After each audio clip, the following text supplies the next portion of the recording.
சின்னஞ்சிறு வயதில் என்னை குறித்து விட்டார், தூரம் போயினும் கண்டு கொண்டார்.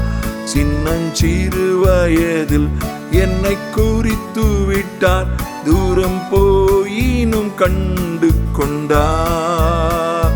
தமது ஜீவனை எனக்கும் அளித்து ஜீவன் பெற்றுக்கொள் என்றுரைத்தார். தமது ஜீவனை எனக்கும் அளித்து ஜீவன் பெற்றுக்கொள் என்றுரைத்தார். ஆனந்தமே பரமானந்தமே, இது மாபெரும் பாக்கியமே.